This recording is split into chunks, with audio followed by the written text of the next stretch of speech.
Europa im Jahr 1095. Ein Kontinent, der wirkt, als atme langsam, schwer und doch in einer Ordnung, die es seit Generationen unverandert scheint. Eine Welt, in der Himmel mit Schuld gefüllt ist, die hohle mit Furcht, und das Leben der Menschen in einem Netz aus Hunger, Armut, Krankheiten und endlosen Abgaben verstrickt.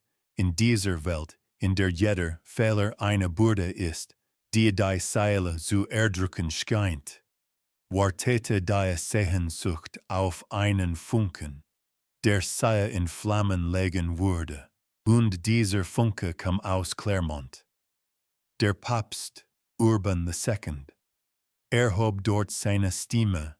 Es war kein leiser Ruf, sondern ein Donnerschlag, der über die Alpen bis an den Rhein hallte.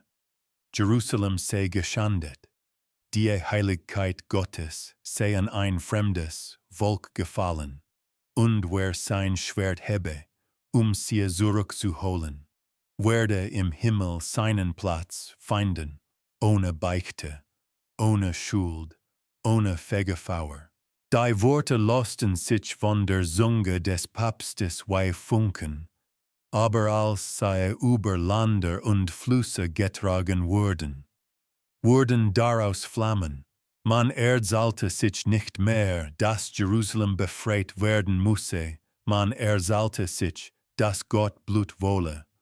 Jeden Preis, es war eine Zeit, in der die Menschen den Blick nicht auf den Acker richteten, sondern auf den Himmel, als wäre dieser ein verschlossenes Tor, das nur mit Gewalt aufzustoßen war. Ein Bettler aus Köln, der nie im Leben ein Silberstück besessen hatte, flüsterte in einem Wirtshaus, während sich ein Kreuz aus Holz den Hals band: Wenn ich tote, werde ich jemand vor Gott sein. Solche Worte tropfelten von Dorf zu Dorf, flossen in die Ohren junger Männer, die nichts als Wut und Hunger kannten, und ließen selbst Frauen und Kinder an das Glauben, was sie niemals kannten, Erlösung durch das Blut eines anderen. Währenddessen, entlang des Rheins, lebten Familien, die seit Jahrhunderten an dieselben Gebete glaubten, dieselben Bücher bewahrten, dieselben Gesetze ehrten. Juden in Speyer, Worms, Mainz führten ein Leben, das voller Mühe war, aber auch voller Ritual und Hoffnung. Am Sabbat roch die Luft nach Brot und altem Holz. Kinder sangen in ihren Höfen Lieder auf Hebräisch. Männer studierten Tora in Raumen, deren Wände vom Atem der Geschichte genährt waren. Es war ein Alltag, der in seiner Gewöhnlichkeit so unscheinbar war, dass keiner ahnte, wie zerbrechlich war. Doch Worte können Armeen rufen, und die Worte eines Mannes waren dafür bestimmt, nicht nur die Welt zu bewegen, sondern sie zu erschüttern. Peter der Einsiedler, ein asketischer Prediger, in Fell gekleidet, mit Augen, die brannten wie zwei Kerzen im Sturm, zog mit Tausenden von Armen durch Frankreich. Nicht mit Schwertern, sondern mit Hunger, nicht mit Gold, sondern mit dem Glauben, dass Gott einen Brot aus den Händen der Ungläubigen schenken würde. Seine Stimme traf nicht Ohren, sie traf Wunden, und die Menschen jener Zeit waren Wunden. Zur gleichen Zeit entstand am Rhein eine Flüstertradition, die wie ein Gift zuerst süß schmeckte. In einem Wirtshaus in Koblenz sagte ein Mann, während seinen letzten Krug Bier leerte, warum in den Osten sei hin, wenn die Feinde Gottes hier unter uns leben. Und ein anderer, dessen Schulden ihn seit einem Jahr im Griff hatten, murmelte: Wenn die Juden verschwindet meine Schuld, so wurde der Ruf Gottes ein Ruf nach Erlösung zu einem Ruf, der sich mit dem Nagel des Neids, der Klinge des Hasses, der Last der Armut verbanden sich in etwas verwandelte, das Gott nahe ausgesprochen hatte, doch niemandem horte den Sturm, der eure Welt bedrohte. In Worms fragte ein kleiner Junge seinen Vater am Vorabend eines Sabbats, warum hat uns Gott unter so viele Wolke verstreut? Der Vater antwortete mit einem Lächeln, das vom Glauben getragen wurde, damit wir überall Licht bringen. Er wusste nicht, dass in derselben Stunde irgendwo in Lothringen Manor eure Schuhe banden und sich schworen, wir bringen Licht, indem wir Dunkelheit löschen. Die Kreuzfahrt, die heilige Reise, war für die einen ein Weg nach Jerusalem. Doch bevor die Schiffe den Osten erreichen sollten, wurde ein Strom aus Blut zuerst in Europa selbst fließen. Die Geschichte begann nicht an den Mauern Jerusalems. Sie begann hier am Rhein, in den Augen eines Bettlers, in den Worten eines Predigers, in den Schulden eines Backers, in der Furcht eines Bauern, in den Herzen einer Menschheit, die an Schuld zerbrach und an Erlösung glaubte, selbst wenn sie davor andere vernichten musste, und so näherte sich der Frühling 1096, worin die Flüsse schmolzen und Felder zu neuem Leben erwachten. Sammelte sich eine andere Art von Erwachen. Ein Erwachen, das keine Ernte bringen, sondern nur Verluste sein würde. Denn nicht nur der Himmel öffnete sich, auch die Tore des Hasses taten es. Die Welt stand am Rand einer Entscheidung, die niemand mehr zurücknehmen konnte. Und die Geschichte setzte sich in Bewegung. Wie ein großer, trager Körper, der langsam aufsteht, erhob sich ein Volk, das nichts Besseres außer Glauben und Hunger, der Volkskreuzzüge, so wurden spätere Chronisten nennen, bestand nicht aus Rittern mit glänzenden Helmen oder Bannertragern, die Psalmen sangen. Er bestand aus Bauern, die ihre Felder verließen, aus Müttern, die Kleinkinder an die Brust drückten, während sie in Herden marschierten, aus Jungen, die noch näher jenseits des Dorfzauns gegangen waren, und aus Männern, deren Augen so leer waren, als hatten sie ihre Seelen längst verkauft. Sie folgten einem Mann, den sie nicht kannten, aber dessen Worte sie atmen ließ, Peter der Einsiedler. Peter reiste nicht wie ein Führer, sondern wie ein Prophet des Mangels. Seine Füße waren blutig, sein Kutte war nicht mehr als ein zerfetzter Stofffetzen. Doch er sprach, als stünde Gott selbst hinter ihm, wer jetzt geht. Reif er in Lothringen, vor einer Menge, wird im Buch des Lebens stehen. Wer zurückbleibt, steht im Buch der Schuld. Und die Menschen, die ohnehin glaubten, schon längst im Buch der Schuld zu liegen, rannten beinahe los, als hatte er ihnen das eigene Todesurteil in die Hand gedrückt. Sie gingen, aber sie hatten nichts. Keine Vorräte, keine Waffen, keine Pferde, nur Kreuze aus Holz, die sie sich versprechen den Hals gebunden hatten. Kinder stolperten über Steine, Frauen brachen zusammen, und Männer trugen sie weiter, weil sie glaubten, dass jede Sekunde des Schmerzes ihnen später im Himmel vergütet wurde. Ein alter Mann, der auf einen Stock gestützt lief, sagte zu Peter, ich habe nur noch ein Jahr zu leben. Und Peter antwortete, Gott wird dir ein Jahr im Himmel geben für jeden Schritt. Von diesem Moment an schleppte der alte seine Füße, als würden sie Flügel tragen. Der Zug vergrößerte sich wie ein Schneeball, der den Hang hinabrollt und alles mit sich reißt, Aus 100 wurden 500, aus 500 wurden Tausende. Sie zogen durch Städte, deren Bewohner sie mit offenem Mund anstarrten, Speyer, Trier, Metz, und fragten sich, ob das der Wille Gottes war oder ob die Armut sich selbst auf Wanderschaft begeben hatte. Doch inmitten dieser Masse gab es etwas, das brennender war als Hunger, eine Idee, die langsam Gestalt annahm, wie ein Schatten, der mit jedem Schritt wächst. Denn obwohl die Kreuzfahrer nach Jerusalem wollten, wussten sie insgeheim, dass sie Jerusalem nie erreichen würden, solange sie nichts zu essen hatten. Und so begann, irgendwo zwischen Metz und dem Reichen, der Gedanke zu flüstern, Gott hat einen Reichtum gegeben und uns nur Leid. Vielleicht ist das sein Zeichen. Vielleicht sollen wir uns holen, was wir verdienen.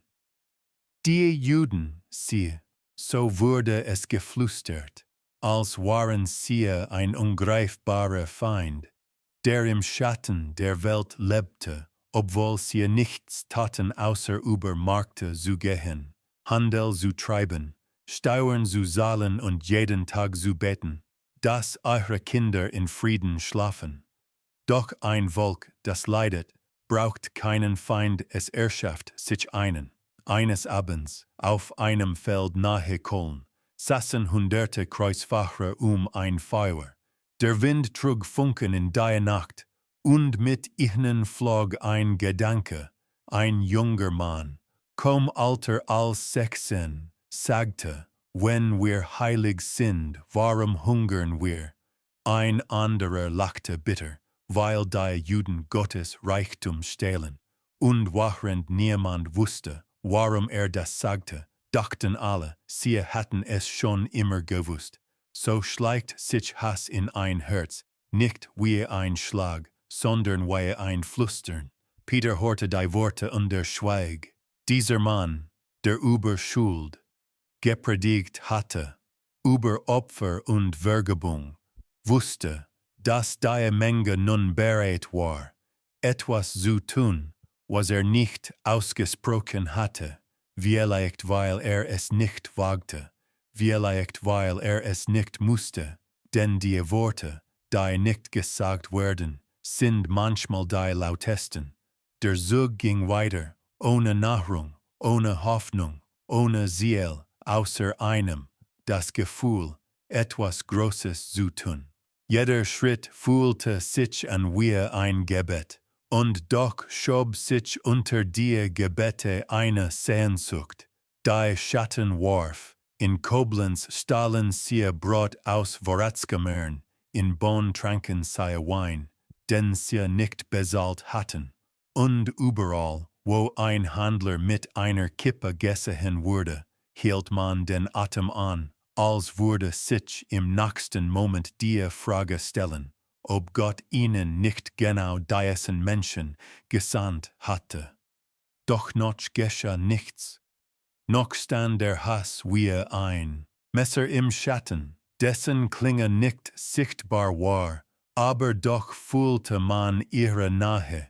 Und während die Kreuzfahrer weiterzogen, sangen Kinder im Dorf Worms weiterhin, Luchadodi, am Sabbat, und Männer studierten Tora in Raumen, die sich sicher anfühlten, so sicher wie ein Haus fühlt, bevor die Flut kommt.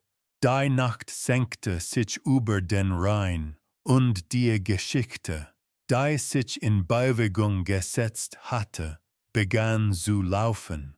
Noch bevor der Morgen graute, hatte sich das Volk in Bewegung gesetzt, weiter, immer weiter, die Füße wund, die Magen leer, die Augen voll Erwartung. Doch was sich wirklich bewegte, war nicht die Menge, es war ein Gedanke, der wie Nebel den Fluss entlang glitt, sich in Dörfer legte, auf Märkte fiel und in Flüstern verwandelt wurde. Die Juden haben Christus getötet. Niemand wusste, wer es zuerst gesagt hatte. niemand wusste, ob es eine Geschichte war, die sie schon einmal gehört hatten oder ob sie erst jetzt geboren wurde, aus Schmerz, aus Neid, aus einer Lehre, die gefühlt werden wollte. Aber am Rhein wird jeder Satz, der laut genug ausgesprochen wird, irgendwann zu einer Wahrheit.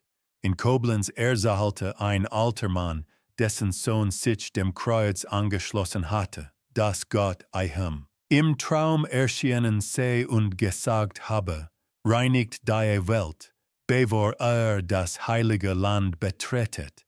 In Bonn sagte ein Schmied, während den Hammer auf den Amboss schlug, dass gehört habe, wer ein Priester erklärte, wer die Feinde Gottes unter uns totet, erhalt denselben Lohn, wie jener, der in Jerusalem kämpft, und niemand fragte, ob es wahr sei. Wahrheit war nicht lange, was wirklich geschehen war. Wahrheit war, was die Menge glaubte. Die Türen jüdischer Häuser schlossen sich fester.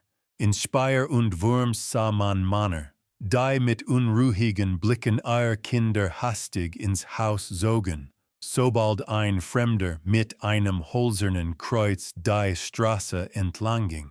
Es war, als hatte die Luft eine neue Farbe bekommen, schwer, drückend, von Vorahnung erfüllt. Doch die Stimmung war zweigeteilt. Die Stadtherren, die Bischöfe, die Geistlichen, weil sahen, was sich zusammenbraute. Doch sie waren wie Männer, die am Ufer stehen und eine Welle kommen sehen, aber zu sehr an ihre Schuhe denken, zu rennen. Manche fürchteten Gott, andere fürchteten die Menge. Die wenigsten fürchteten das, was geschehen wurde.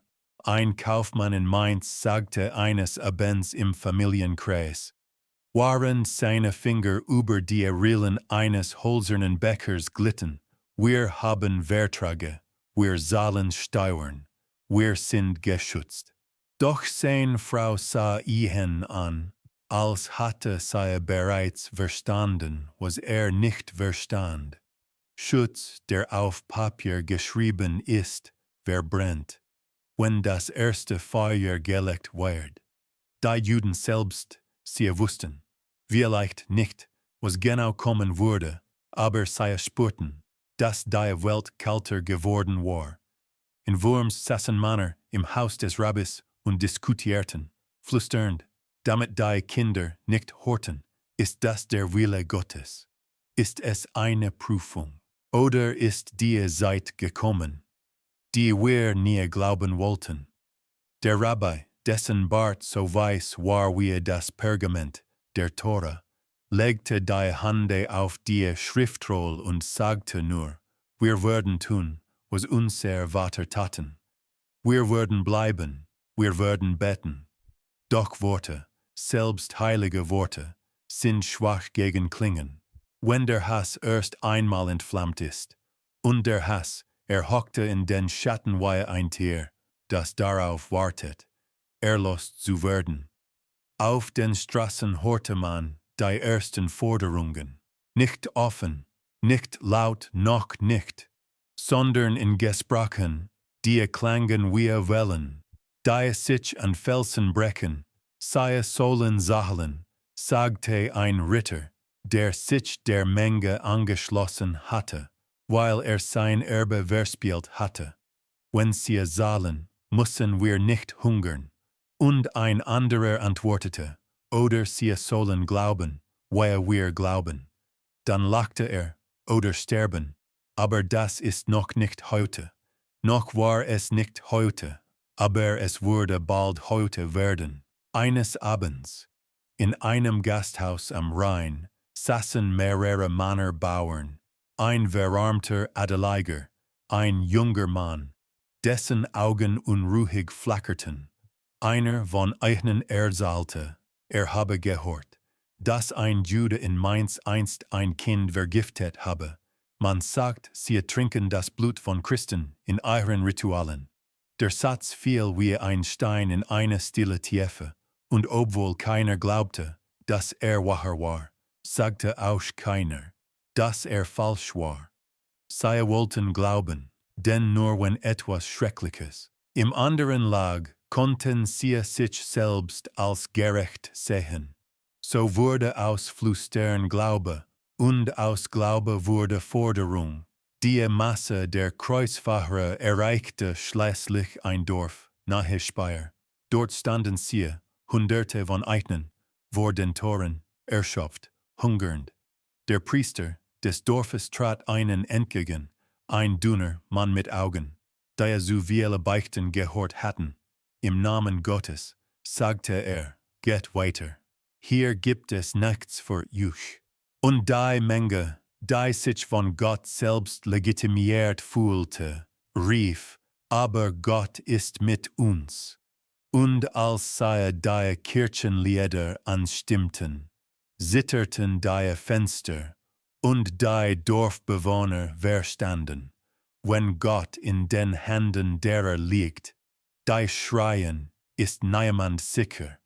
Die Juden des Dorfes, eine kleine, kaum erwähnenswerte Gemeinschaft, sahen die Menge kommen und wussten, dass der Himmel sich verändert hatte. Eltern hielten ihre Kinder fest, und ein alter Mann sagte, als hatte es schon immer gewusst, Jerusalem ist weit, aber unser Blut ist nah. Und waren diese Welt admette, zitternd, wartend, gingen die Kreuzfahrer weiter. Die Sonne ging unter, der Fluss spiegelte ein Rot, das noch kein Blut war, aber wie eine Prophezeiung wirkte. Denn noch war der Hass ein Schatten, aber bald würde Fleisch werden.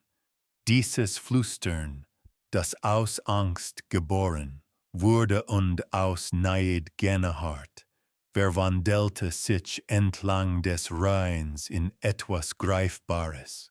Als die Morgensonne Speyer berührte, war es nicht mehr nur ein Gerücht, sondern ein Gewicht in der Luft, schwer, drückend, wie ein Gewitter, das noch keinen Blitz gefunden hat.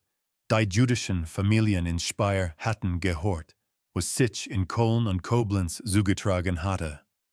Türen wurden früher geschlossen, Kinder wurden leiser, Gebete wurden kürzer, nicht weil der Glaube schwand, sondern weil Angst Zeit stahl. Die Kreuzfahrer kämen nicht als Armee, sondern als Welle aus Elend. Staubiger Boden klebte an ihren Gewandern, Kinder wurden von Müttern gezogen. Männer schwätzten unter Lasten, die sie selbst nicht verstanden. Sie riefen nicht mehr nach Jerusalem, sie riefen nach Reinigung. Einer unter ihnen, mit einer Stimme wie Hufschlag, rief, Gott hat uns gesandt, erst hier, dann dorthin, wo Christus starb. Andere antworteten, dann sollen sie zahlen, oder sich taufen, oder sterben. Die Stadtwärter von Speyer hatten Angst. Angst vor Gott, vor der Menge, vor sich selbst. Der Bischof versprach, Ordnung zu halten, doch Worte sind schwach, wenn sie nur im Saal des Rats geflüstert werden. Niemand trug seine Stimme auf die Straße, und deshalb gehörte die Straße bald jenen, die schrien, nicht denen, die dachten. Im jüdischen Viertel war die Stimmung wie Glas kurz vor dem Zerbrechen. Familien saßen eng beieinander. Manche sagten, man solle zahlen, andere sagten, Geld könne Gier nie stillen. Ein alter Mann namens Ascher sah durch den Spalt der Tür, wie Kreuze sich bewegten wie ein Wald aus Holz. Sie sind hier, sagte und selbst die Wände schienen zu zittern. Die Volkskreuzzüge verlangten eine Versammlung. Führer der jüdischen Gemeinde, Rabbiner, Kaufleute, Älteste wurden auf den Marktplatz gebracht. Ein Sprecher aus der Menge, mit zerlumptem Kreuz an der Brust, sprach mit einem Ton, der sich selbst wie ein Urteil horte. Sollt Chrétiens werden, jetzt, alle, wer Christus animet, bleibt, wer ablehnt, zahlt, wer weder noch soll vor Gott fallen. Die Altesten baten Schutz bei der Stadt. Ein Beamter heilt zitternd ein Stück Pergament hoch, ein Dokument, das den Juden Schutz und Recht versprach. Doch eine Hand aus der Menge riss es weg. Papier kann keine Mauer sein, wenn Gewalt eine Ramme ist. Schließlich sollten sie Gold, Silber, Schmuckstücke, Dinge, die Generationen gesammelt hatten, Hände voller Angst reichten Münzen, und für einen Atemzug lang glaubte man, der Sturm werde sich legen. Die Menge lachte, als waren sie selbst Richter über Schuld und Gnade. Doch dann sagte ein junger Mann, dessen Blick wie Feuer war, Gott lässt sich nicht mit Gold kaufen. Wer bleiben will, muss Christus küssen. Und plötzlich war das Gold nichts mehr wert. Ein kleines Mädchen, kaum 7, klammerte sich an den Rock ihrer Mutter.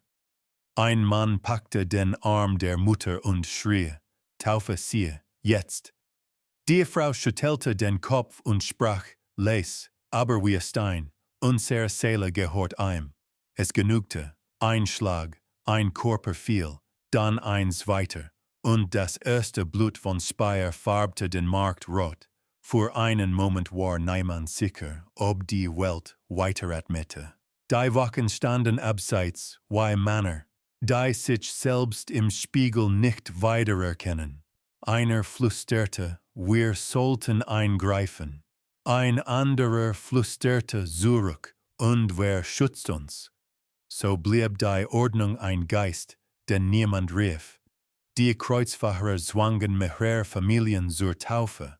Manche gehorchten nicht aus Glauben, sondern aus Schutz vor ihre Kinder. Man sah Männer das Wasser über den eigenen Kopf gassen lassen, ihre Augen leer, wie Seilen, die sich abtrennten, andere wollten den Tod. Eine Frau, deren Name die Geschichte nicht aufschreiben wird, trat vor und sagte, ich sterbe im Namen dessen, der mich geboren hat. Sei fiel, bevor ihr letzter Satz enden konnte. Der Bischof von Speyer spat, so spat, es einige Haupttäter verhaften. Man sollte Spatter, habe gesagt, Unrecht darf nicht ungesucht bleiben. Doch sein Urteil war schwach, 2 Männer wurden öffentlich bestraft. Aber die Menge wusste, dass dies nicht Gerechtigkeit war, sondern ein Versuch, ein Leck mit einer Hand zu bedecken, während das Meer wütend daran nagt. Als der Abend kam, war Speyer still. Man hörte keine Kinderstimme, nur das Kratzen von Händen, die Erde verschoben, die Toten zu begraben. Eine Mutter legte ihren Sohn in die Erde und sagte, wir haben gebetet. Doch niemand hörte.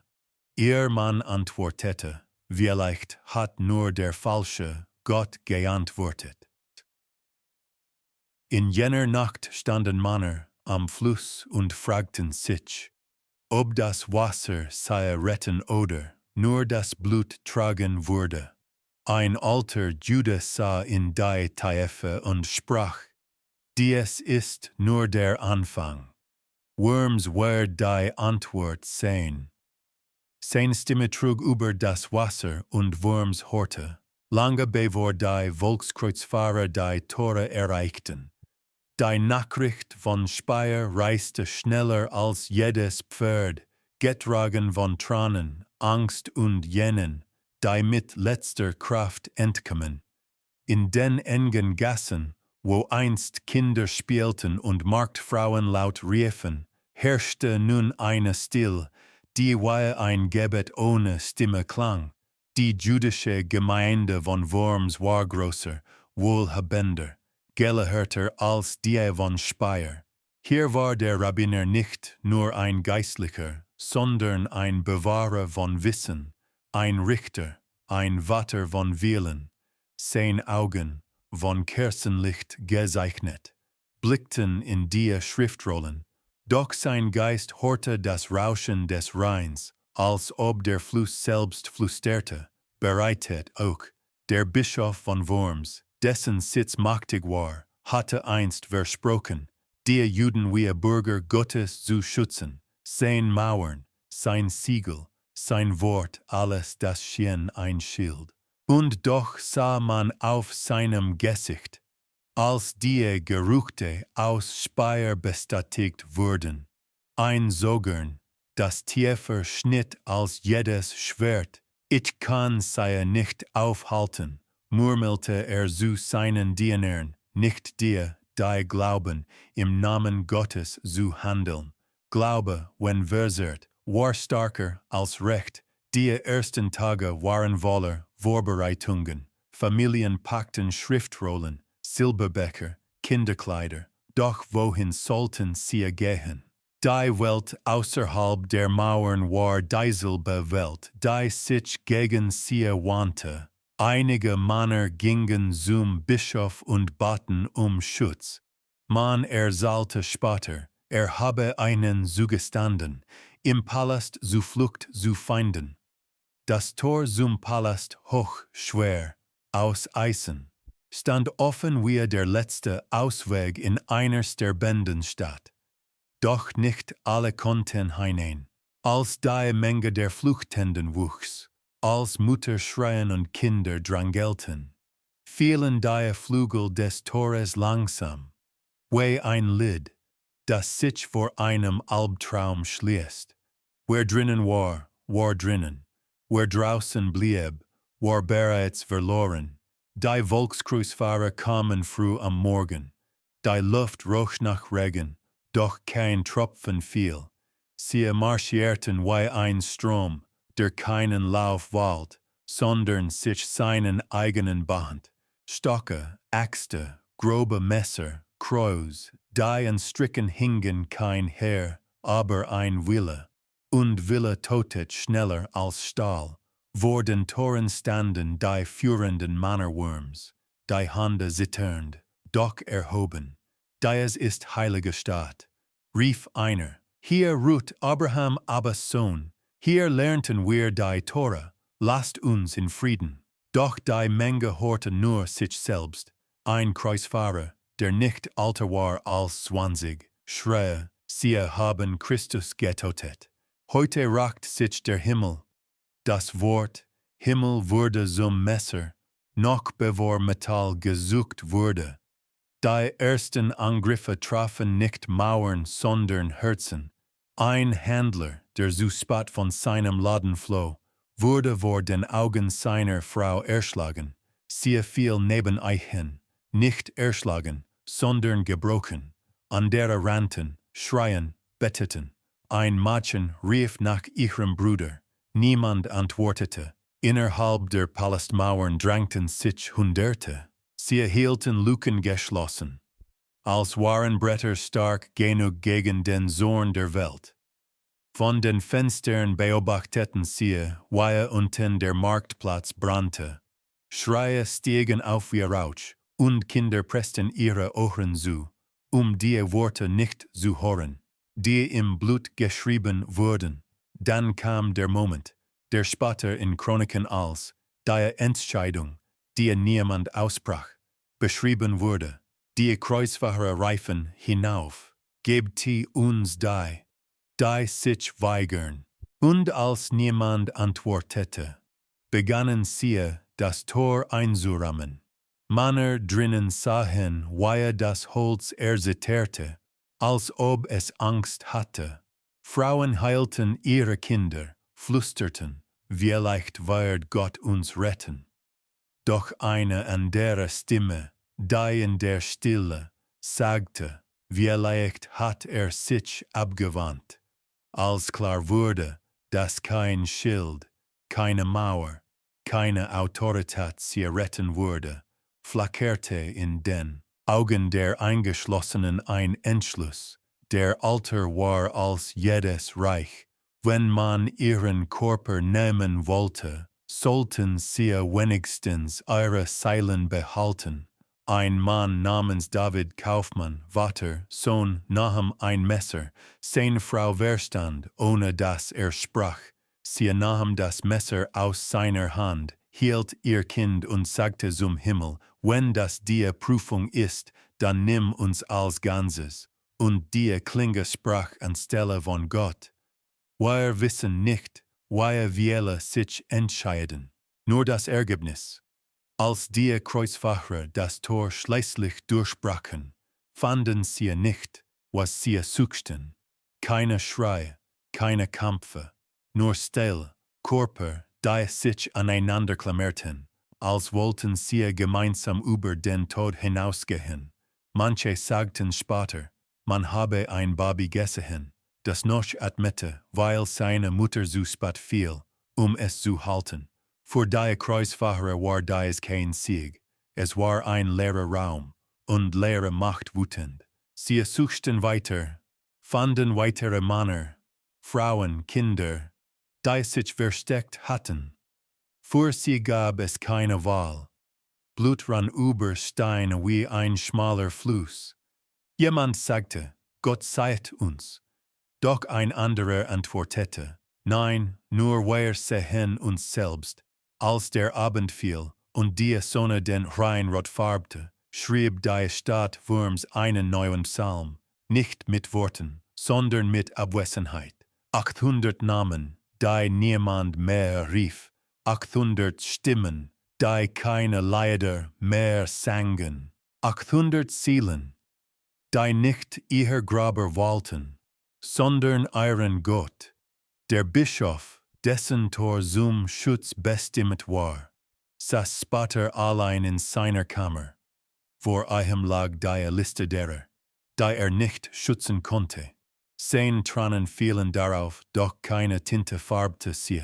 Man sagt, sprach, ich habe das Richtige gewollt, aber ich habe nichts getan. Es war das ehrlichste Urteil dieses Tages, und der Rhein floss, gleichgültig, und trug das Echo weiter nach Mainz. Sein Wasser kannte keine Religion, keine Schuld, kein Gebet. Trug nur die Geschichten derer, die niemand mehr hörte, und spülte sie an die Mauern einer Stadt, die noch glaubte, sei sie geschützt vor dem Sturm, der bereits Speyer und Worms verschlungen hatte. Mainz, die stolze Stadt, Kronjuwel des Handels, Sitz machtiger Männer, Ort der Gelehrten. Die jüdische Gemeinde hier war nicht nur eine Gemeinschaft. Sie war ein Herz, das mit jedem Gebet schlug, mit jeder Torahrolle atmete, die man bei Sonnenaufgang öffnete. Die Häuser standen dicht, warm, voller Stimmen. Kinder liefen über den Judenhof. Rabbiner diskutierten über den Talmud. Frauen bereiteten Brot für den Sabbat. Noch glaubte man, weil man leben musste, dass das Leben weiterging. Doch Gerüchte sind schneller als jeder Handler, lauter als jeder Predigt. Man flüsterte sich zu, Speyer ist gefallen. In Worms, 800 verschwanden, sie kommen. Niemand sagte, wer sie waren. Jeder wusste es. Die Nachricht erreichte auch den Erzbischof von Mainz, ein Mann mit Macht und Angst. Einer, der wusste, was kommen würde und dessen Hände schwerer wurden, je näher die Gefahr rückte. Juden kamen zu ihm, baten Schutz, legten Gold und Schriftstücke zu seinen Füßen, nicht sich frei zu kaufen, sondern als Zeichen, wir sind Bürger deiner Stadt, wir vertrauen dir. Nickte, sprach Worte, die wie Schutz klangen, ließ sie in den Hof seiner Residenz ein. Wir dankten Gott, glaubten oder wollten glauben, dass diesmal alles anders war. Doch Glaube ist ein dünner Schild, wenn die Welt brennt. Die Volkskreuzfahrer kamen wie ein Sturm aus Stimmen, Holz, Eisen und Wut. es waren keine Ritter, es waren Bauern, Bettler, Männer ohne Brot und ohne Zukunft. Und Wut ist Nahrung, wenn der Magen leer ist.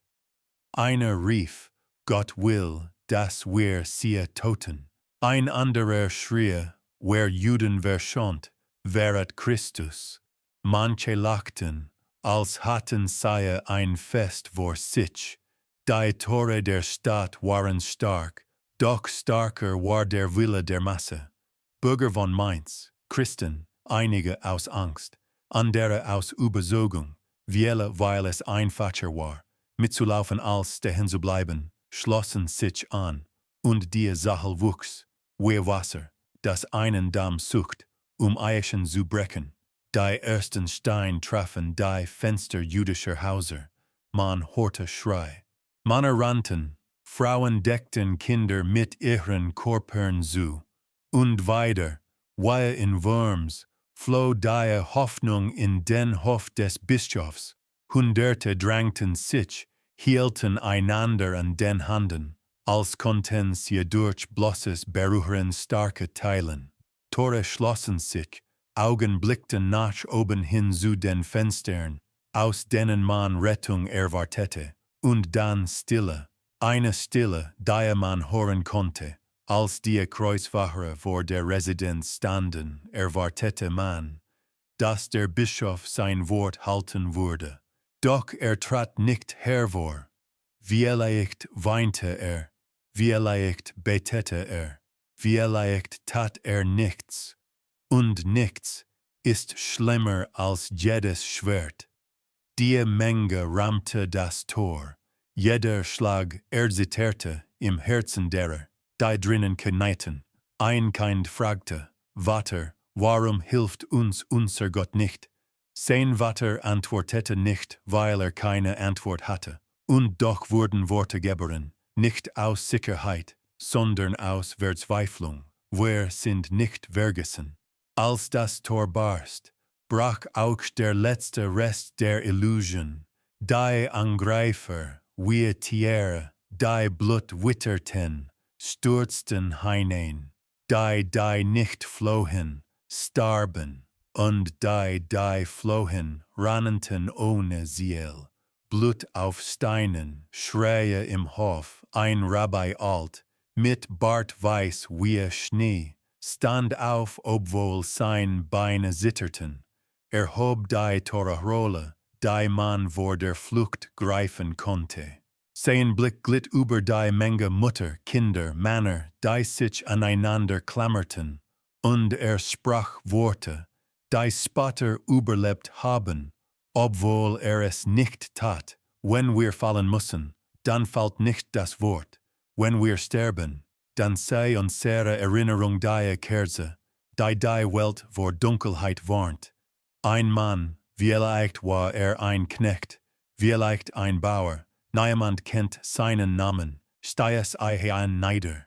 Die Tore fiel, entrollte sich über den Boden wie ein ersticktes Gebet.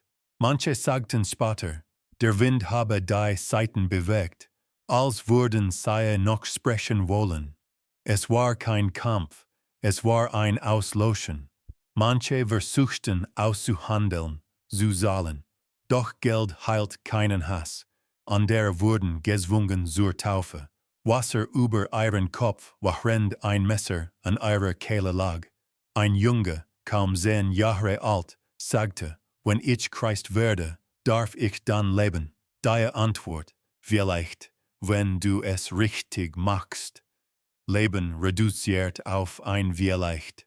Die Stunden wurden zu einer Ewigkeit.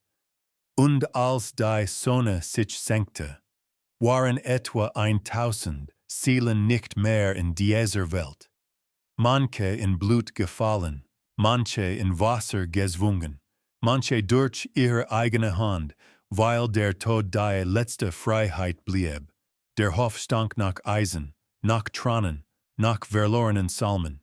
Spatter, weil Spatter, als die Nacht kam, schlich ein alter Mann, der überlebt hatte, weil so schwach war, für wertvoll erachtet zu werden, durch die Gassen. Sah Haus Haus verlassen, zerschlagen, wie Körper ohne Seilen. Auf einer Mauer fand ein Wort, geschmeiert mit Blut. Warum? Niemand hatte die Antwort. Der Rhein floss weiter. Unter dem Mond schimmerte rot. Und man konnte glauben, trage die Namen derer, die niemand mehr rief. Doch der Fluss kennt keine Namen. Die Welt hatte sie vergessen, lange bevor ihre Körper kalt wurden. Und der alte Mann lief Richtung Köln. Vielleicht suchte Rettung. Vielleicht suchte nur ein Ohr, das ihm zuhört. Richtung Köln. Doch bald waren 10 Schritte Teil eines größeren Bildes. War nicht mehr allein. Aus Mainz strömten sie, aus Worms, aus Speyer, die noch atmeten. Es waren nicht viele, und doch fühlten sie sich wie ein Volk, das die Welt verlassen hatte.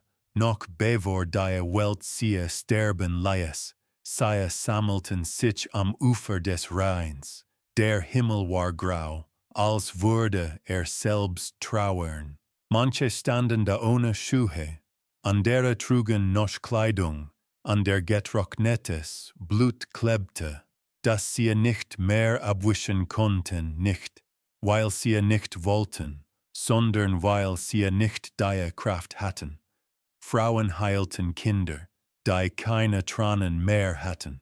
Männer blickten auf den Fluss, als wäre ein Tor, vielleicht nicht zur Rettung, aber zum Weitergehen, wenn Stein unter ihren Füßen nicht mehr zu tragen waren. Ein alter Fischer, kein Jude, nur ein Mann, dessen Herz noch nicht versteinert war, sah die Menschen, die nicht sprechen konnten, und brachte ein Boot.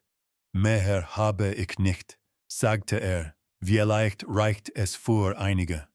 Wusste, dass Worte wie Hoffnung fehl am Platz waren. Aber wusste auch, dass Schweigen noch schlimmer war. Einige stiegen ein, andere blieben am Ufer, weil sie nicht loslassen konnten, was hinter ihnen verbrannt war.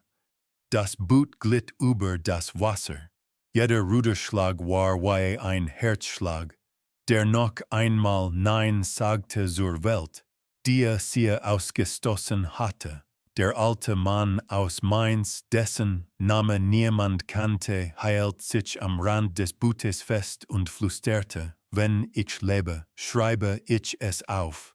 Niemand antwortete, vielleicht weil alle dieselbe Frage dachten, für wenn. Am nächsten Morgen erreichten sie ein Dorf, sie klopften an Türen, gebte uns Wasser, gebte uns Brot, lasst uns nur schlafen, eine Nacht, doch Türen blieben geschlossen. Die Angst war ein Schloss, das sich nicht öffnen ließ. Manche flüsterten hinter den Fenstern, wer sie aufnimmt, wird bestraft. Andere, Gott will, dass sie verschwinden. Es war nicht Wut, die sie dort tötete, es war Gleichgültigkeit. Und Gleichgültigkeit tötet langsam. Auf ihrer Flucht wurden manche gefangen, Soldaten nicht für einen König, sondern für ihren eigenen Hunger kämpfend, stellten sie, Kinder wurden von den Armen ihrer Mutter gerissen, Männer festgehalten, und dann Wasser. Nicht aus Mitgefühl, nicht aus Glauben, sondern als Waffe. Ein Kreuz wurde ihnen vor das Gesicht gehalten. Beuge deinen Kopf, sag du glaubst an den, der am Kreuz starb. Und wenn jemand schwieg, weil seine Worte erstickt waren von Trauer, drückte man Wasser auf seinen Kopf, während eine Klinge in seinen Hals gelegt wurde. Nicht Taufe, Zwang, nicht Rettung, Besitznahme. Eine Mutter heilt ihren Sohn fest. War klein, vielleicht 7. Sag es, damit du lebst, flüsterte sie. Doch der Junge schüttelte den Kopf. Nicht aus Glauben, sondern weil zu jung war, die Welt zu verstehen. Als das Wasser ihn traf, schrie nicht, sah nur den Himmel an und fragte, Mutter, bin ich jetzt ein anderer? Sie antwortete nicht, weil sie selbst nicht wusste, wer sie war, in einer Welt, in der Namen und Glauben wie Staub verweht wurden. Die weiterzogen, sprachen kaum noch, Worte fühlten sich an wie Luxus, etwas, das man sich nicht mehr leisten konnte. In Köln hofften sie, weil Menschen hoffen müssen, selbst wenn es ihnen unmöglich scheint. Doch Köln war nicht der Ort, der sie retten würde. Es war nur die nächste Mauer. Die Ersten, die ankamen, sahen Kirchen voller Gläubiger, Ostern, Gesange, Orgel, Licht, und draußen, der Tod, der keinen Festtag kennt. Sie klopften nicht einmal, sie wussten die Antwort. Die Stadt admette Glauben, und doch verweigerte sie Menschlichkeit. Eine Frau flüsterte, vielleicht sind wir Geister, vielleicht hat man uns nahe gesehen. Im Wald neben Köln, wo Bäume wie Stumme Zügen standen, campierten die Überlebenden. Sie entzündeten kein Feuer aus Angst, dass das Licht sie verraten würde. Manche starben in der Nacht, nicht durch Schwert, nicht durch Hass, sondern durch Schwache. Ein Kind murmelte im Schlaf, wird Gott uns suchen. Und niemand wagte zu sagen, was in den Herzen wuchs, was, wenn nicht kommt. Tag für Tag wurden sie weniger. Man konnte ihre Schritte auf dem Boden sacheln, weil sie kaum noch Spuren hinterließen. Einer verlor seine Frau, weil sie einfach stehen blieb und nicht mehr weiterging. Konnte sie nicht tragen und die Gruppe konnte nicht warten. Als weiterging, fühlte sich wie ein Verräter. Doch das Leben währt immer, wenn es überlebt. Der alte Mann aus Mainz ging zuletzt. Jeder Schritt war ein Testament. Ich war hier. Ich habe gesehen. Ich bin noch. Und vielleicht reicht ein Überlebender, damit die Welt nicht schweigt. Vielleicht der Rhein floss, und eines Tages erreichte Regensburg und Trier. Dort wartete nicht Rettung, sondern etwas, das noch grausamer war, das kalte, saubere Schweigen derer, die sagten, es ist nicht meine Aufgabe.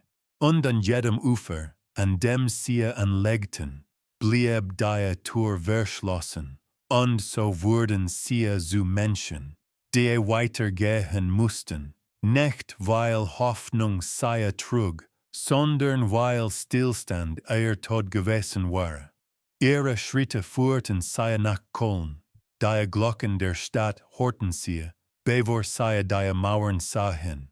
Es war Ostern, ein Tag, an dem Christen den Sieg des Lebens feiern, und doch fühlte sich alles für sie wie ein Nachhall des Sterbens an. Sie kamen im Morgengrauen, als der Himmel noch grau war und die Kälte des Flusses in ihren Knochen steckte. Niemand sprach. Die Sprache war ihnen wie eine Last geworden, zu schwer, sie zu tragen. Ein Kind hob seinen Kopf, als war Köln die Antwort auf ein Gebet, das nahe ausgesprochen worden war. Doch die Stadt sah sie nicht, oder wollte sie nicht sehen. In den Straßen Kölns füllten sich die Gassen mit Menschen, die in ihr besten Gewänder gekleidet waren. Bäcker öffneten ihre Laden. Brotduft lag in der Luft. Das Leben pulsierte hier, und als sie diesen Geruch wahrnahmen, erinnerte sich ihr Körper an Hunger. Manche heilten sich den Bauch, nicht aus Höflichkeit, sondern weil der Schmerz mindestens festhielt, dass sie noch lebten.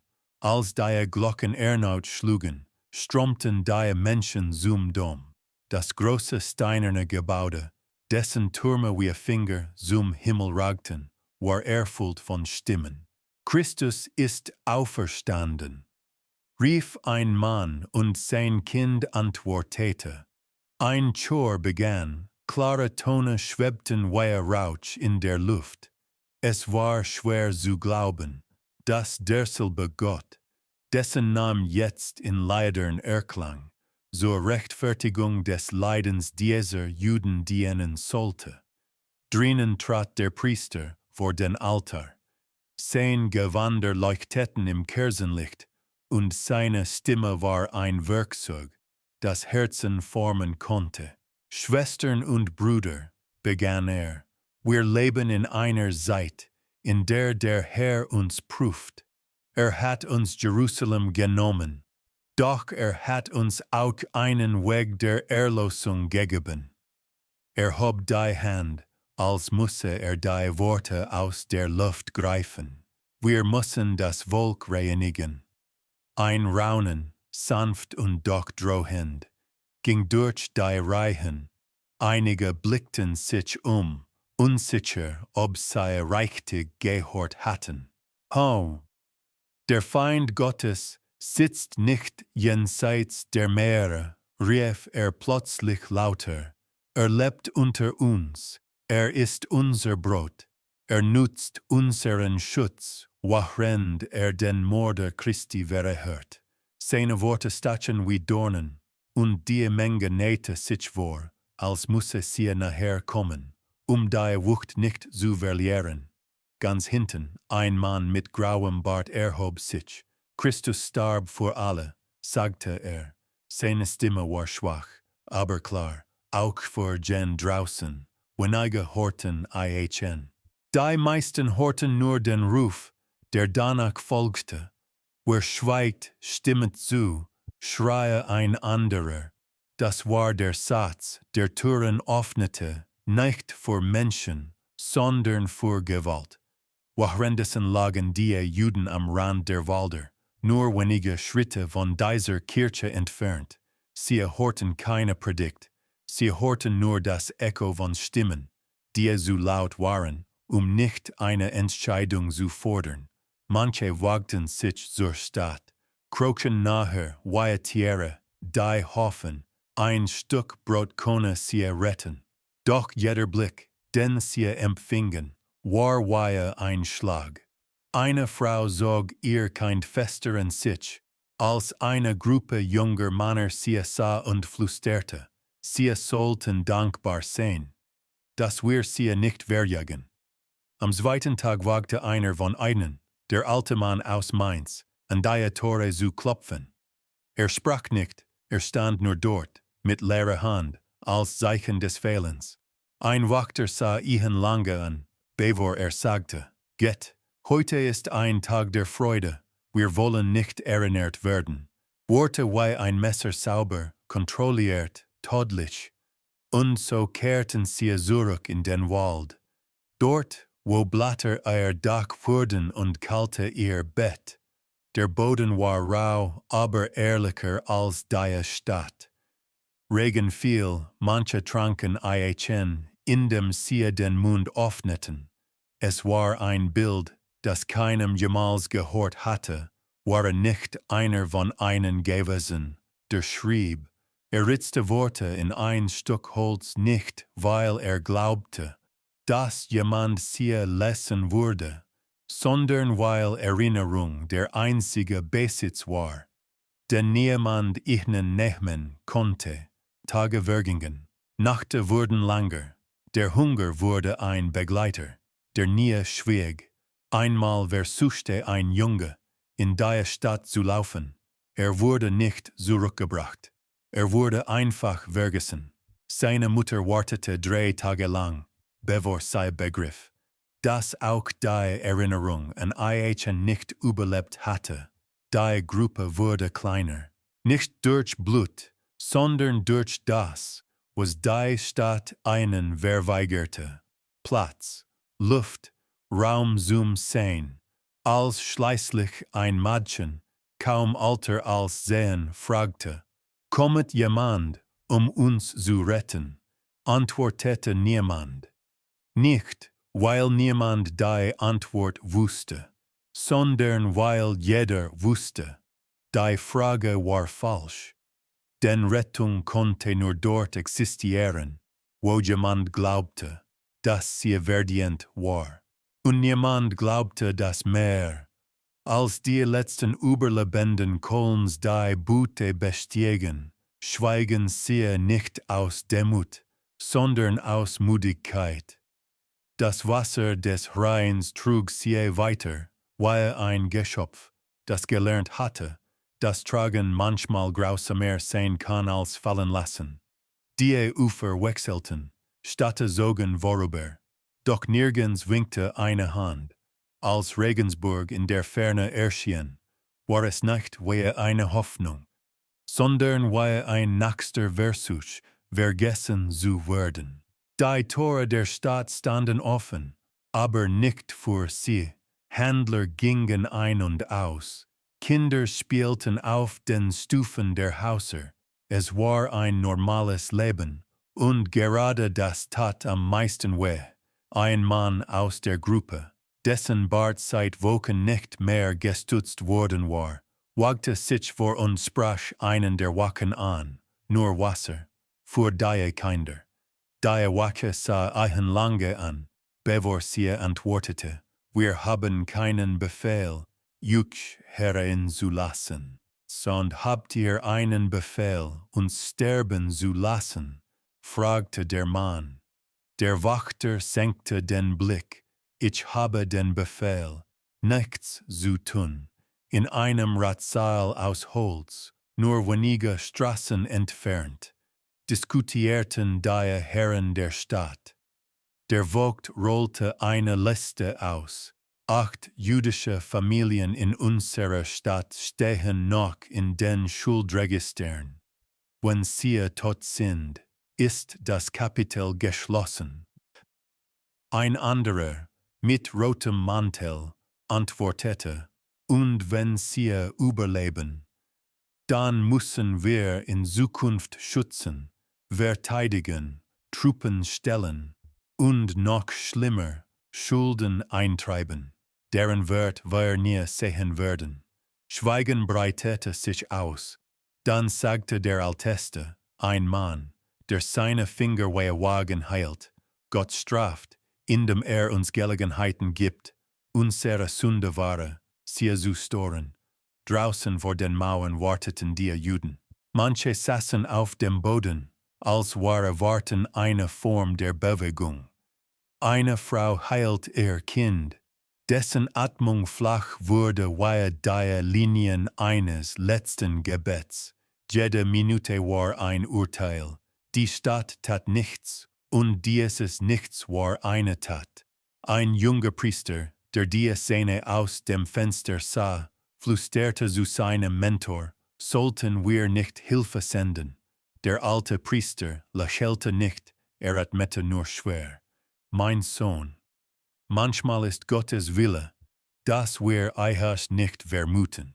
Und manchmal ist es bloß Bequemlichkeit, die wir Gottes Willen nennen.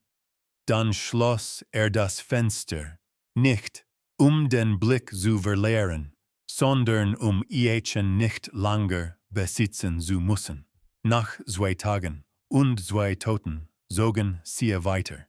Nicht aus Wahl, sondern weil Regensburg ihnen den Tod anbot, ohne sich die Hände mit Blut zu beschmutzen.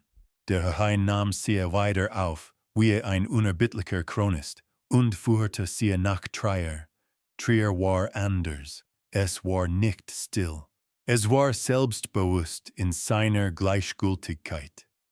Als sie ankamen, standen Soldaten am Tor. Einer von ihnen sagte, man hat uns nicht befohlen, euch zu töten, aber man hat uns auch nicht befohlen, euch zu schützen, und das ist genug. Hinter ihm, in Häusern aus Stein, existierte eine Welt, die ihre Namen schon aus den Registern gestrichen hatte. Im Bischofssitz von Trier saßen Adlige mit gefüllten Kelchen. Wenn wir sie aufnehmen, sagte einer, müssen wir für ihre Sicherheit sorgen. Das kostet Silber. Ein zweiter, Jünger, antwortete, wenn wir sie wegschicken, werden sie sterben, dann gehören ihre Häuser ihre Landereien und ihr Gold uns. Nicht uns, korrigierte ein Dritter, sondern dem Herrgott. Und wir sind nur seine Verwaltung. Gelachter, kein böses Gelachter, das war so menschlich gewesen. Es war nüchtern, praktisch, wie das Schließen eines Buches, nachdem die letzte Zeile gelesen ist. Doch im Schatten der Stadt geschah auch Blut. Eine Gruppe junger Männer, berauscht von Geschichten, die aus Mainz und Worms zu ihnen gelangt waren, beschlossen, Gott zu helfen. Sie warteten, bis Nacht fiel und griffen die Schwachsten an, ein alter Mann, der kaum gehen konnte, ein Mädchen, das so langsam floh. Ihr Tod war kein Krieg, es war das Ergebnis eines Satzes, der im Rathaus gefallen war, wir greifen nicht ein. Keine Fackel, keine Predigt, kein offizieller Befehl und doch tropfte Blut in die Erde. Am Morgen fand niemand die Körper, oder richtiger gesagt, niemand suchte die Welt sah weg, weil hinterhin Pflicht ersauget hatte. Die wenigen, die übrig blieben, verstanden nun, die größte Gewalt ist nicht das Schwert. Die größte Gewalt ist ein System, das entscheidet, wer zahlt und wer nicht. Als sie Trier verließen, sagte der alte Mann, der seit Mainz kein Gebet mehr laut gesprochen hatte, nicht Gott tötet uns, sondern jene, die glauben, sein Schweigen sei Zustimmung. Und niemand widersprach. Dieser Satz haftete noch in der Luft, als waren die Worte selbst Saugen, die nirgendwo hingehen konnten außer weiter. Die wenigen Überlebenden, die Trier verlassen wollten, taten dies mit Blicken, die alles gesehen hatten und nichts mehr erwarteten. Aber nicht jeder verließ die Stadt. Manche waren so schwach, manche so alt, manche hatten schlicht keinen Ort mehr, an den sie hätten gehen können. Und manche, genau sehen Familien, wurden nicht gesehen, weil ein Mann darauf bestand, dass niemand sie sehen durfte. Es war Bischof Anselm, dessen Name später in keinem Buch stehen sollte, weil Geschichte selten jene ehrt, die Leser täten. Man sagte, habe in seiner Jugend selbst Hunger gekannt. Andere behaupteten, sei einfach ein Mann, der verstand, dass Gerechtigkeit manchmal nicht laut ist, sondern heimlich. Wie auch immer in der Nacht, in der Blut geflossen war, als die jungen Männer glaubten, sie hatten Gott geholfen, stand Anselm allein vor den Stufen seiner Kathedrale. Hörte die Schreie, die so flüstern wurden, dann so Stille, die so schwer auf die Stadt fiel. Wartete, bis die Straßen leer waren, und dann öffnete eine Tür, nicht die große aus Stein, sondern eine kleine aus Holz, versteckt hinter Weinfässern und alten Kisten. Dort führte eine Treppe hinab in die Hölle vor Wein und den Himmel vor Gen, die keine Welt mehr hatten. Die Ersten, die fand, waren ein Vater und seine Tochter. Der Vater heilt sich an der Wand, wollte sprechen, aber Anselm hob nur eine Hand, nicht reden, atmen. Nach und nach sammelte andere. Eine Frau, die nicht mehr sprechen konnte, ein Junge, der nicht mehr verstand, warum rannte, ein alter Gelehrter, der immer weiter fragte, ob dies ein Traum sei. Anselm sagte nur, hier unten fragt man nicht, hier unten lebt man nur. Jeder Satz war kurz, weil wusste, Worte konnten töten. Wenn jemand sie hörte, der nicht hören durfte, schloss die Tür über einen und stützte sich einen Augenblick dagegen. Nur sein Atem variiert. dass nicht aus Stein war, und dann sprach nicht zu einen, sondern zu Gott, wenn Gott zu hören wollte, wenn dies dein Werk ist, Herr, dann brauche ich deine Vergebung nicht. In den folgenden Tagen lebten sie im Schatten unter den Fassern. Sie atmeten Wein, kalte Schimmel, aber sie atmeten.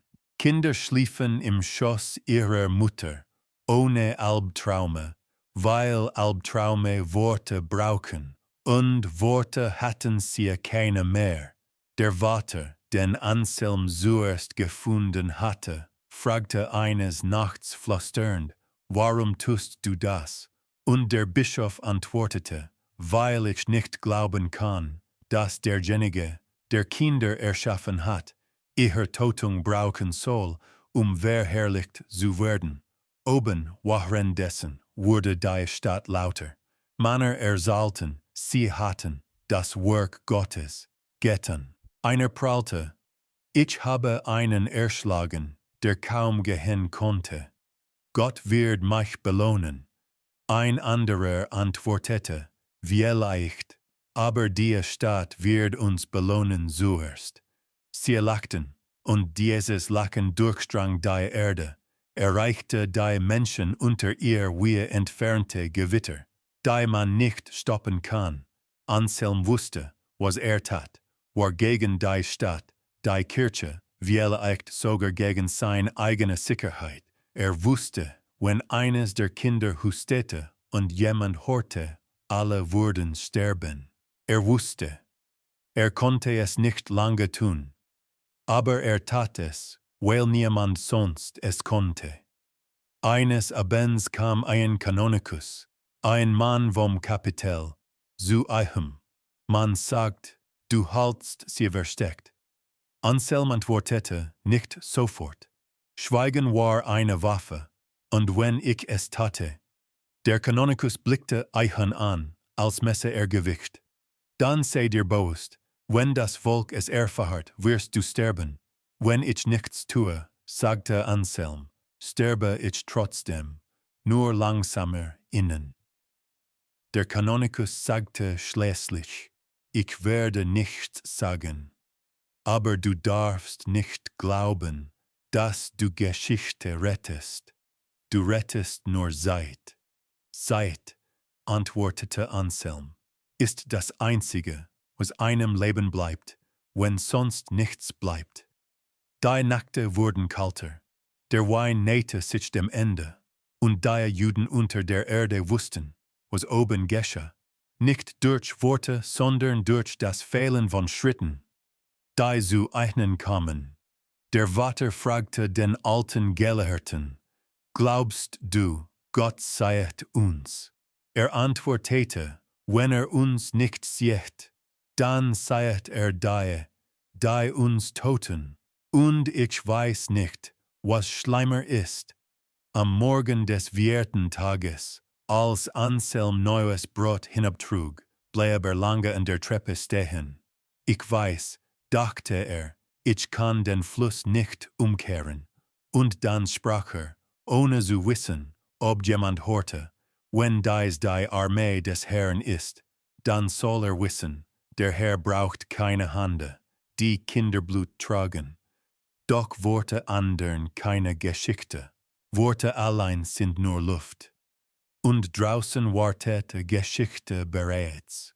Tage vergingen, und dann geschah das, was niemand erwartet und jeder gefürchtet hatte. Die Kreuzfahrer gingen weiter, wie ein wandernder Brand, der nichts löscht, nur verbraucht, verlies die Menge von Tunichtguten, Gläubigen, Schuldigen, Verzweifelten und Bluttrinkern das Land, das sie entleert hatten. Ihre Banner flatterten noch im Wind, aber sie waren nur Stoff, die Ewigkeit, die sie zu tragen glaubten, haftete nicht an ihnen.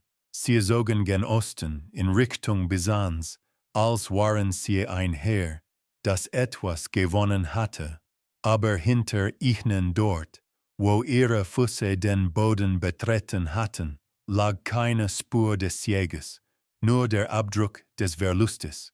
In Speyer blieben Häuser ohne Türen stehen, weil Türen nutzlos waren, wenn niemand mehr dahinter schlief. In Worms sah man im Frühnebel die Ruinen der Synagoge, als hatte der Rausch beschlossen, niemals den Himmel zu verlassen. Es war nicht Feuer allein gewesen, das sie zerstört hatte, es war die Entscheidung, dass ein Gebetsort keine Augen haben sollte, da Gott vielleicht anders sahen. In Mainz stand die Straße, die einst Markt gewesen war. Nun leer der Regen floss über das Pflaster, als hatte die Aufgabe, jede Spur von Schritten wegzuwaschen. Dort, wo Kinder einst spielten, lagen Schriftrollen des Tora, beschmutzt, zerrissen wie Körper, die nicht begraben wurden. Ein Mann, ein Christ. Hob eine dieser Rollen auf, nicht sie zu retten, nur festzustellen, ob sie noch Wert hatte. Dann ließ sie fallen. Wert hat nur, was Menschen zu schätzen wollen. Cologne war still, so still. Es war ein Schweigen, das nicht aus Frieden entstand, sondern aus dem Bedürfnis, nicht zu erinnern. Denn Erinnerung war gefahrlicher als jede Armee. Die Menschen dort erzählten sich Geschichten vom Ostern, an dem Gott angeblich reiniert. Doch niemand erwähnte die im Wald starben, weil kein Grab sie sichtbar machte, und ohne Grab gibt es keine Schuld. Regensburg, Trier, sie sahen aus, als wäre nichts geschehen. Das war das größte Verbrechen. Dort, wo Blut geflossen war, wuchs Gras, und niemand stellte Fragen. Der Stadtschreiber in Regensburg nahm ein Buch, das Schuldregister, und strich Namen. Die Feder glitt leicht. Jeder Strich war ein Tod, der legitimiert wurde, erledigt, murmelte So starb ein Volk ein zweites Mal nicht im Körper, sondern im Recht. Der Rhein, der alles gesehen hatte, blieb unbeeindruckt. Floss, trug Buße, als hatte vergessen, dass auch Leichen getragen hatte. Vielleicht musste vergessen, fließen zu können. Und die wenigen Juden, die überlebt hatten, irgendwo zwischen Kellern, Waldern und dem, was einmal Hoffnung war, schauten auf ein Land, das ihre Existenz nicht mehr kannte. Einige schlichen sich zurück in Orte, die einst Heimat waren. In Worms betrat eine Frau das Viertel, in dem sie geboren worden war. Sie fand ein Stück Stoff, ein Fragment ihres Hochzeitskleides, und begann zu zittern, nicht vor Kälte, sondern weil es beweisen konnte, dass sie gelebt hatte. Aber sie legte es zurück. Ein Beweis nutzt nichts, wenn niemand sucht. Anselm, der Bischof von Trier, stand an einem Abend vor der Stadtmauer, sah den roten Schein eines Sonnenuntergangs und wusste, dass es nicht die Sonne selbst war, die den Himmel färbte, sondern das, was Menschen getan hatten. Dachte an die Familien unter seinen Füßen, die noch atmeten, weil beschlossen hatte, nicht Zuschauer zu sein. Und wusste, das, was tat, würde die Welt nicht ändern. Aber es änderte eine Welt für jene wenigen im Dunkeln. Vielleicht war das Maximum, das ein einzelner Mensch in einem Jahrhundert tun darf. Was die Kreuzfahrer hinterließen, war kein Sieg. Es war ein Verlust so groß, dass niemand ihn tragen wollte. In Gasthäusern erzählten Männer von Jerusalem, dass sie noch nie gesehen hatten, und rühmten sich der Sünden, die sie als Gnade bezeichneten. Doch niemand erzählte, wir haben ein Land verlassen, das leiser wurde, als wir es fanden. Das war so wahr gewesen. Auf manchen Hofen hörte man die Stille, nicht als Frieden, sondern als Frage, die niemand beantwortete. Ein Kind fragte seinen Vater, wo sind die Leute, die früher hier wohnten? Der Vater sah lange in die Ferne und sagte schließlich, wir reden nicht über Dinge, die getan werden mussten. Das war die dritte Art des Mordens. Die Tat, das Schweigen und das Leugnen, als der Winter kam, vor der Erde an manchen Orten ungleich. Dort, wo Blut geflossen war, hielt der Frost langer, als hatte die Erde selbst sich geweigert, zu vergeben. Und wenn eines Tages ein Fremder gefragt hatte, was ist hier geschehen, hatte niemand geantwortet, denn jede Antwort hatte ein Spiegel sein müssen. Und niemand wollte sich sehen. Diese Worte blieben wie ein letzter Nebel über den Städten, Dörfern, Flüssen. Und als die Jahre weitergingen, veränderte sich vieles, doch das, was geschehen war, sank nicht in die Erde. Es blieb unsichtbar, aber nicht verschwunden. Manchmal atmet Geschichte weiter, auch wenn niemand ihren Namen ausspricht. Die Generation, die nach 1096 geboren wurde, fand eine Welt vor, in der die Lücken größer waren als die Häuser. In Mainz fragte ein Kind seine Großmutter, wer lebte früher im alten Viertel dort. Die Großmutter schweigt, sagt das Kind weiter und sagte schließlich, Menschen, über die man nicht spricht. Schweigen wurde zur Ersehung. Einige Christen fragten sich, zaghaft, leise, warum hat Gott das nicht verhindert? Aber diese Frage dürfte nie laut werden, denn wenn sie laut geworden war, hatte man antworten müssen. Und Antworten hatten bedeutet, Schuld zu verteilen. Also versteckte man die Frage unter Gebeten, unter Festen, unter Alltag. In einer kleinen Stadt am Rhein, viele Jahre später, saß ein alter Mann, einer der wenigen Überlebenden, die damals versteckt worden waren. Seine Hände zitterten, doch er hielt einen Federkiel. Vor ihm lag ein Blatt Pergament.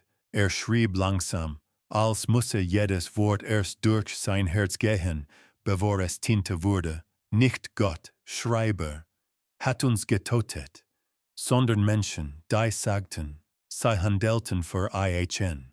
Er hielt inne. Und vielleicht ist das Schlimmste daran, dass ihre Kinder nie wissen werden, was sie geerbt haben. Er faltete den Brief, er wusste nicht, ob ihn jemand gelesen wurde, aber manchmal ist Schreiben der einzige Beweis, dass man noch da war.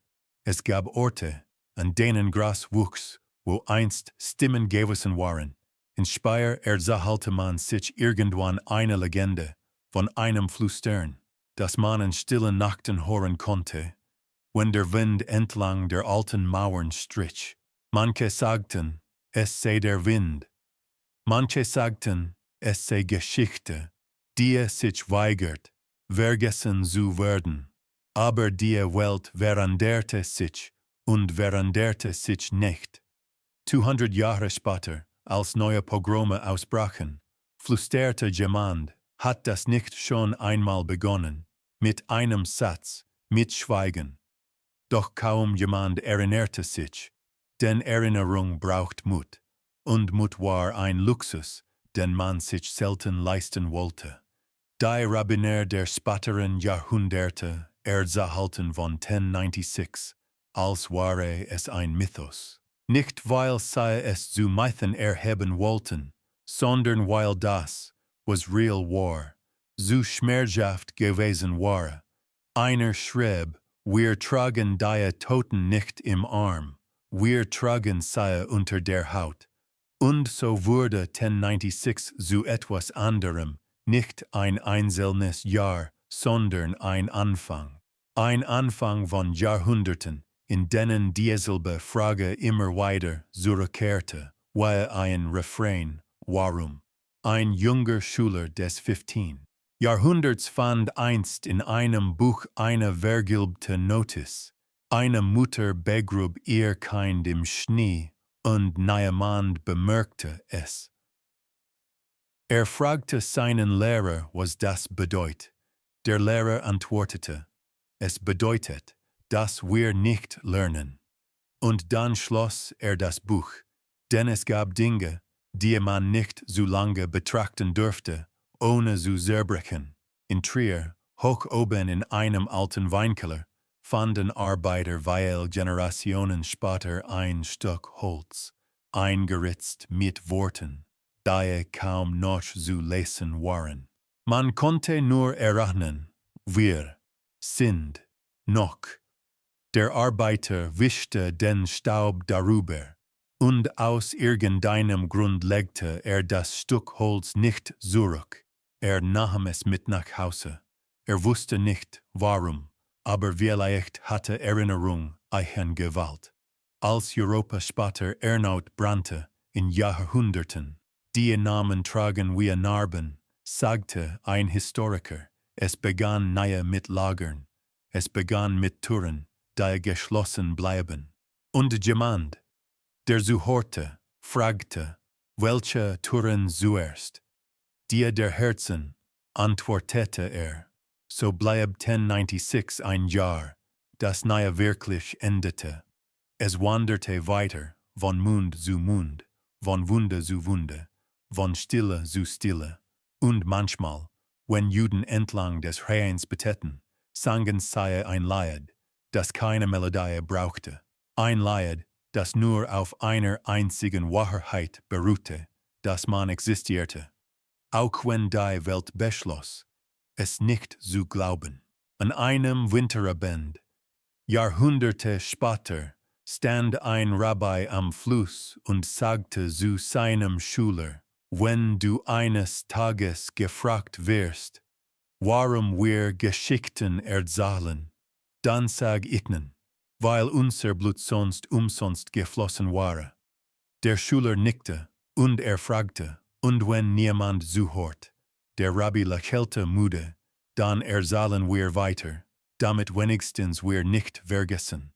Denn am Ende ist Erinnerung das Letzte, was ein Volk besitzt, wenn alles andere genommen wurde. Und als die letzten Zeilen dieser Geschichte geschrieben werden, konnte jemand fragen, warum müssen wir das wissen? Die Antwort ist einfach und schwer zugleich.